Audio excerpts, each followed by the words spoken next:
Onde é que você tem de verdade depositado a sua esperança? Na política, no progresso, na humanidade, em alguma agenda ou ideologia político-partidária? De onde é que você acha que virão as respostas para os reais anseios da humanidade e as soluções para os problemas das civilizações? Do avanço da democracia ou do avanço da ciência e da tecnologia, de alguma reengenharia social ou de alguma reforma política? Onde é que você acha que está a luz no fim do túnel para essa história tenebrosa das sociedades humanas? No maior acúmulo de riqueza, talvez? Em mais direitos? Mais liberdade?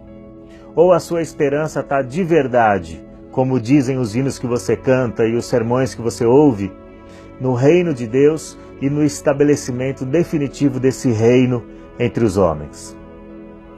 Quando Jesus ensinou seus discípulos a orar, pedindo que venha a nós o seu reino, como disse Santo Agostinho, ele não estava dizendo que Deus já não reina entre nós. Não era essa a ideia. Para a gente entender o que essa petição quer dizer, a gente precisa entender os 4 aspectos do reino de Deus, como ele aparece no Antigo e no Novo Testamento, e como ele é compreendido pelos cristãos ao longo de 20 séculos de história do pensamento cristão. O primeiro aspecto do reino de Deus é o aspecto eterno. Deus reina desde antes do início da história e continuará reinando depois do fim da história. Ele reina sobre tudo, sobre todos e em todos os tempos, e até fora do tempo. O segundo aspecto do reino de Deus é o aspecto histórico ou passado do reino de Deus. Através da vinda, da vida, da obra, do ministério, da morte e da ressurreição de Jesus Cristo, inaugurou-se uma nova etapa do reino de Deus entre os homens. O reino de Deus esteve entre nós. Existe também o terceiro aspecto, que é o aspecto presente ou atual do reino de Deus. Deus reina nos corações de homens e de mulheres que voluntariamente se submetem ao senhorio de Jesus Cristo pela fé. E existe também o aspecto futuro do reino de Deus, quando Deus, num determinado dia, irá estabelecer visível e definitivamente o seu reino de justiça, de paz e de equidade entre os homens. E ele colocará um fim definitivo a toda dor, toda injustiça, todo sofrimento e a própria morte. Este é o aspecto futuro do reino de Deus.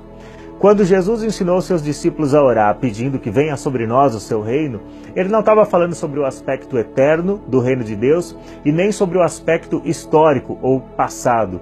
Ele estava falando sobre o aspecto presente, atual do reino de Deus. O reino que avança sobre os corações dos homens, a começar do nosso próprio coração, do coração daquele que ora pedindo venha a nós o teu reino. E ele estava falando também do nosso anseio, aquele dia em que o reino de Deus será estabelecido no futuro, visível e definitivamente. Esta é a ideia de Jesus quando nos pede para orar, pedindo que o reino venha sobre nós. É claro que o que Jesus está mostrando para a gente nessa oração é que a esperança no reino de Deus, no estabelecimento desse reino, deve ser a nossa principal esperança. Esse deve ser o principal anseio do nosso coração. E é essa esperança no reino de Deus que deve determinar tudo o que nós fazemos em nossa vida. Deve determinar nossas grandes aspirações, nosso projeto de vida, a maneira como nós nos relacionamos com os outros, como ganhamos, acumulamos e gastamos dinheiro, a maneira como nós nos envolvemos com a sociedade à nossa volta, com a cidadania, com a política, com o nosso trabalho, com a nossa profissão. Essa esperança no reino de Deus e essa submissão ao reinado de Deus em nosso coração, ela deve ser determinante para o nosso cotidiano, para as escolhas que fazemos todos os dias. Ou seja, é essa esperança que determina a qualidade da nossa experiência espiritual, da nossa espiritualidade cristã. No fim das contas, o que distingue os homens uns dos outros é a esperança que eles têm no reino de Deus e a submissão ao reinado de Deus sobre seus corações.